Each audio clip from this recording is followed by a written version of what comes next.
Hi everyone, McBeard here. Welcome to League of Legends Wild Rift. It has finally been launched in the Americas. The game is fantastic, and as my first piece for this one, I want to talk to you about how to play this game with a controller.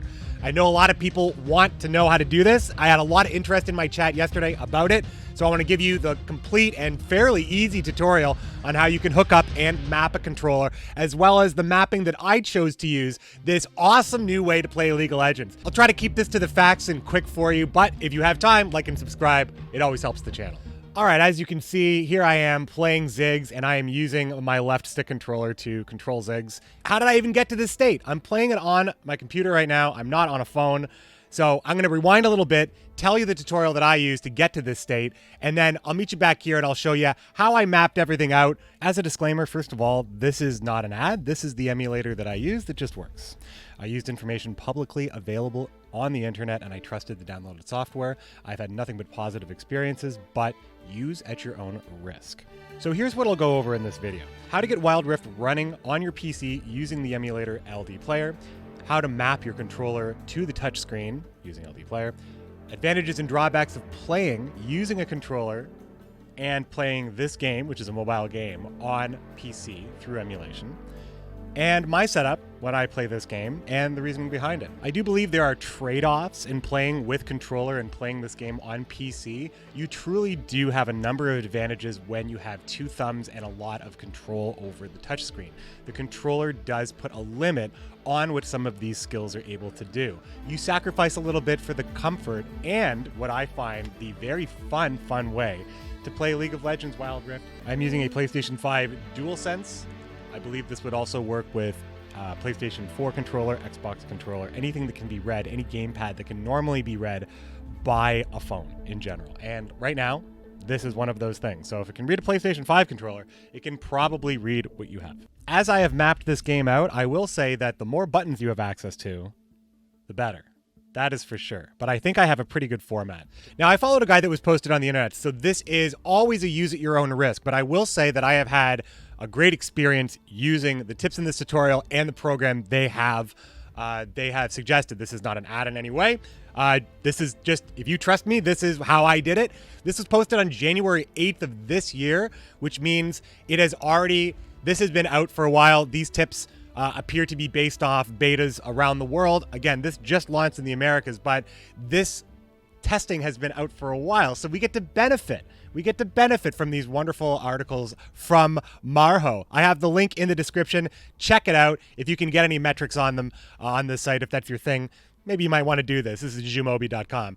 I'll leave it at that.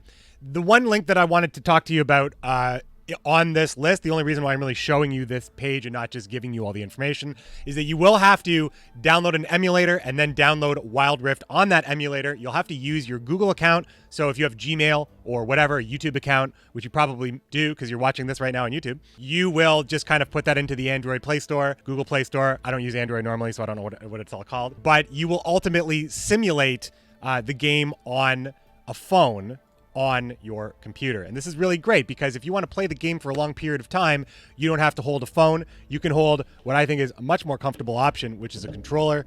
Plus, you don't have to worry about phone battery as well. Or if somebody calls you, you don't have to put your phone down, you know? So it's just ultimately, for the style of League of Legends, it's a very nice option. All right, so the app that it asks you to download is LDPlayer. I found this app to be very easy so far with mapping out controls and running in general.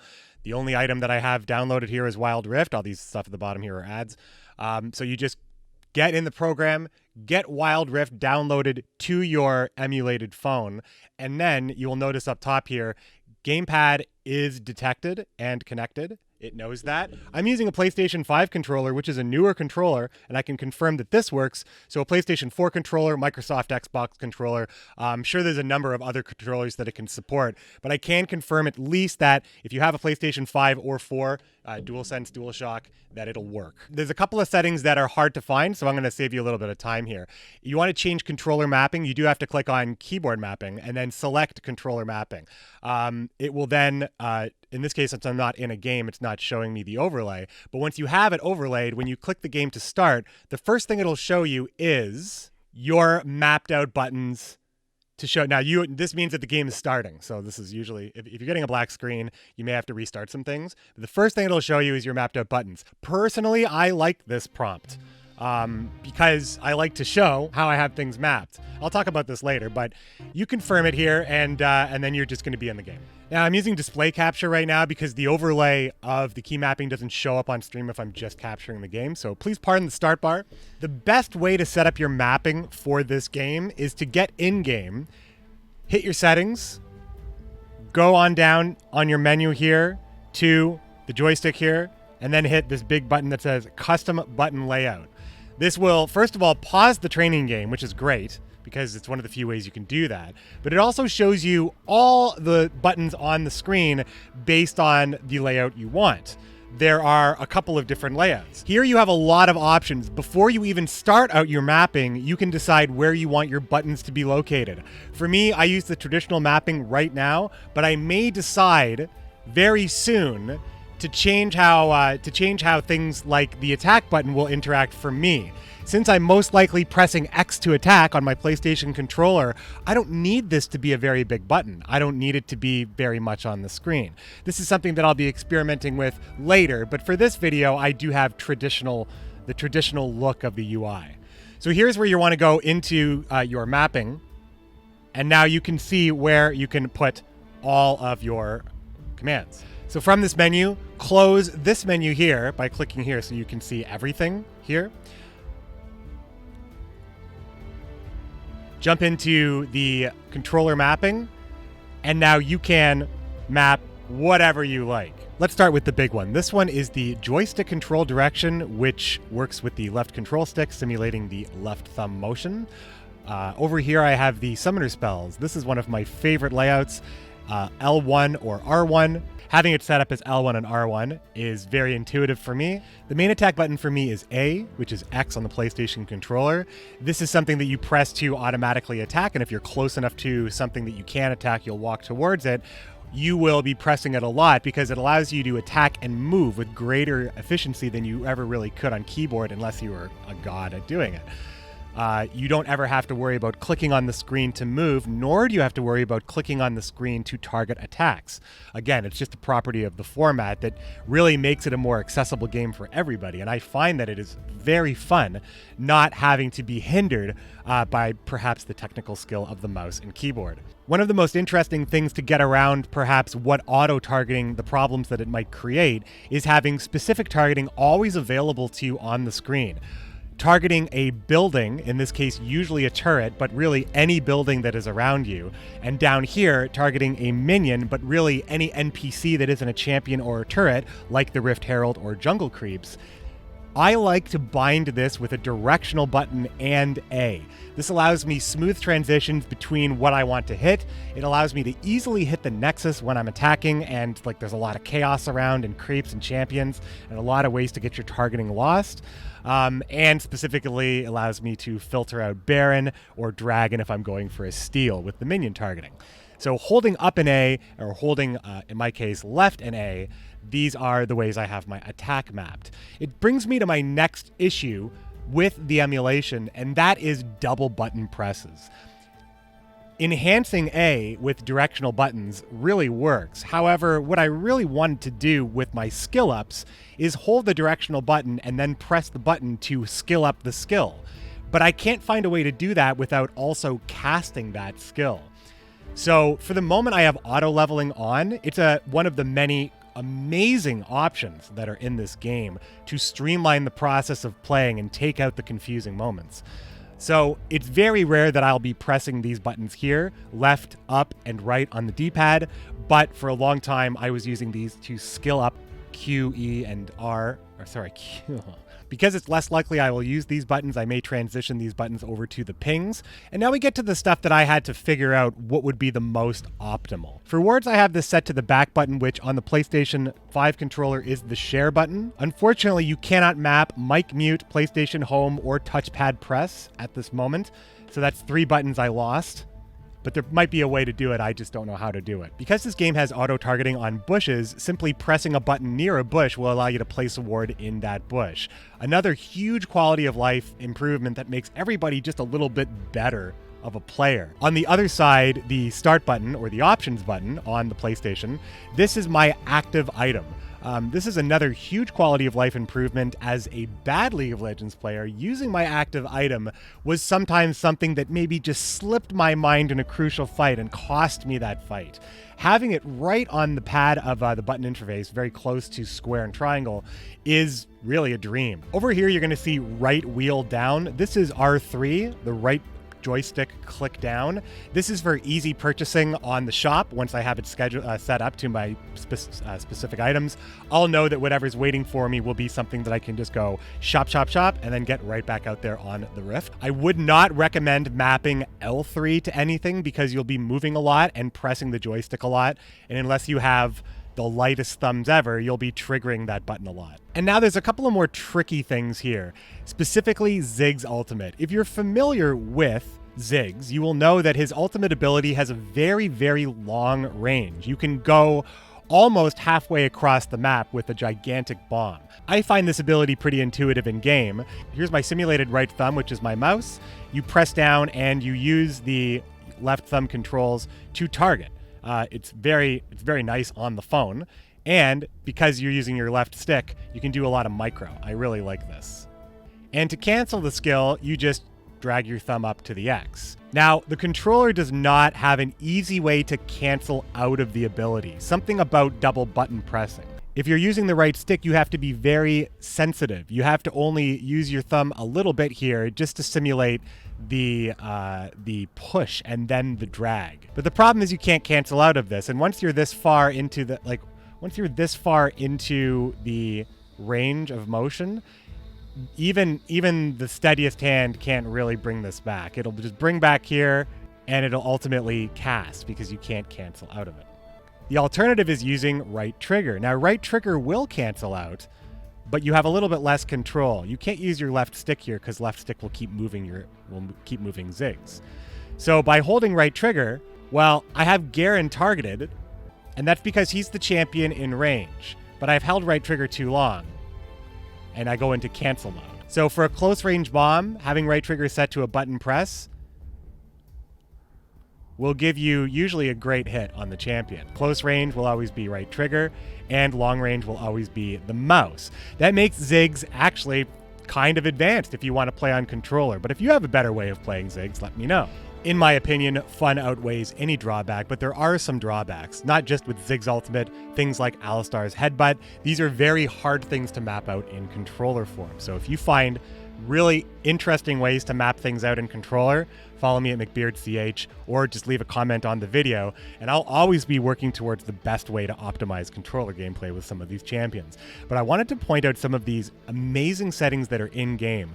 Based on playing with a controller or not, you may have different interests, much like shrinking down the attack button or moving the UI to create more screen space for big screen play. Seems like this is very intended by the devs, but let's look at some of the other stuff that we have here. If you go to controls, also, you have the option to use custom layout setup here as well. You get kind of like just a picture of Garen at the fountain to do that. But let's talk about some of the other stuff. Priority display. This is called portrait lock. If you go through all the tutorials, you'll learn about portrait lock, and you should go through all the tutorials because you get a free champion, but you learn about portrait lock. Portrait lock allows you have icons on the screen that denote champion. These champions are ordered by how close they are to you, so that's why they're numbered in this way.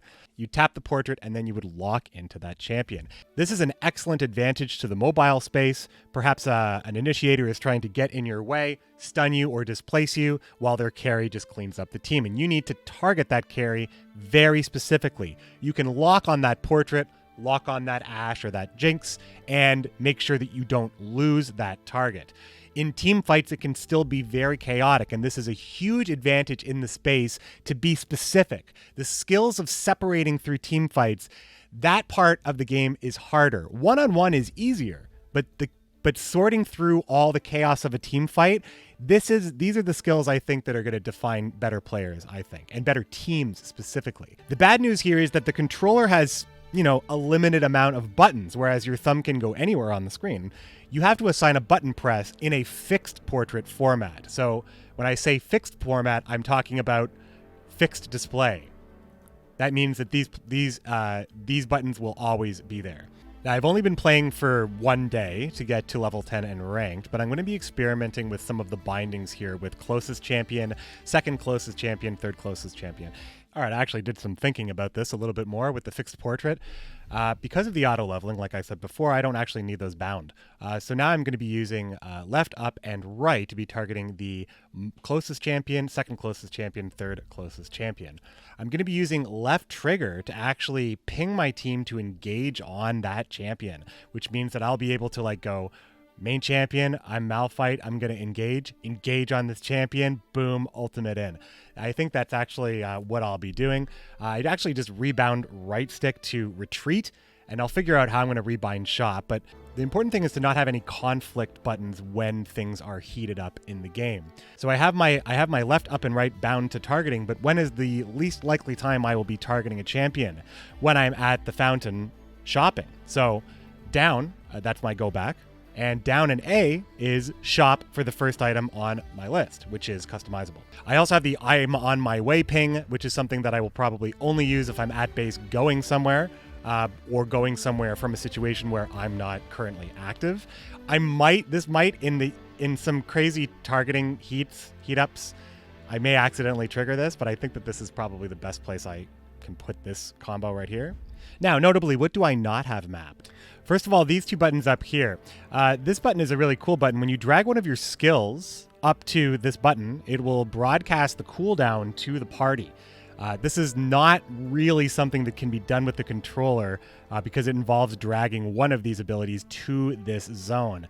Similarly, the cancel button is about something being dragged to it. So if you're setting up something like a right stick controller, you can't resize this or get it to go up to the cancel. One of the problems I have with the Ziggs alt canceling issue with controller. So I don't have these bound. Now, if I were to put a button on the cancel, it does not activate the cancel when I press it as well. Now, the right control stick I have here for a Ziggs configuration, but if you didn't want to use it here, you could use it for another skill that may need very precise aiming, or you can just put it on your character because this allows you to emote with the right stick. When you drag on your character out, that's where all your emotes are. So that's a pretty good place to keep this key mapping if you don't necessarily need it. Before I end the video, I want to talk about a couple of settings that I have changed based on my gameplay, partially because of the controller that I use mostly, partially because these are just some great options within the game.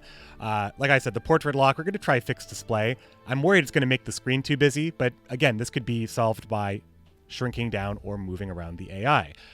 Especially with the portrait lock, I can move these anywhere. So that's actually probably something I'll want to do. Every option has a question mark you can click, which gives you a very good visual on what it is talking about. The game is just very, very well designed for new players or players who need specific knowledge in mind. If anything, it is overwhelming in this case, but the options are very welcome to a returning League of Legends player like me. Now, here is an option that we can't take advantage of really with the controller, and this is the semi-lock camera. There might be a way to map the right stick to it, but this allows you to actually extend the camera out from your champion as it is usually following your champion. In that case, you can now see a little bit further ahead of you and a little bit less behind you. The ability minicam, like Ziggs, Twisted Fate, you get a little picture-in-picture as what's going on where your alt is. It's awesome. I love it. I talked about auto level up and where you can find it in the game. The option is actually in-game. The options are different in-game than they are out of game, unfortunately. Hit the joystick here in the center of the options, scroll down, and find auto level up. You can either level them up instantaneously or 10 seconds afterwards. You plan out which skills you want to level up if you want to, but specifically this auto level up setting allows you to free up some keybinds that you would normally need to use to press to skill up your abilities. Ultimately, it's a trap. Just stop that from being a button press altogether, and voila, more buttons. My friends, I hope this tutorial helped you get into controller-based League of Legends. I have had a blast. I'm going to start my ranked placements right after this video comes out. Maybe you can join me, twitch.tv/McBearded. We're going to be playing some Wild Rift. We're playing some Monster Hunter Rise as well. A little bit of Genshin Impact, and of course, a little bit of variety on the side. But mostly, Wild Rift, it has grabbed my heart. I'm an old school player. It's got a classic roster. I feel pretty good when I play it, and I can use a lot of my current knowledge in League of Legends and apply this to this new game that is somehow old and new again. League of Legends Wild Rift feels more like a sequel than anything else. They have taken out a lot of the moments of drag in the games, made the map smaller, made things happen faster, 15 levels overall, ult at level 5, easier jungling, more forgiving on kill and death, and ultimately faster games. I can get behind this, my friends. Hope you enjoyed the video. Hope you enjoy Wild Rift. Thanks for watching, and I'll see you next time.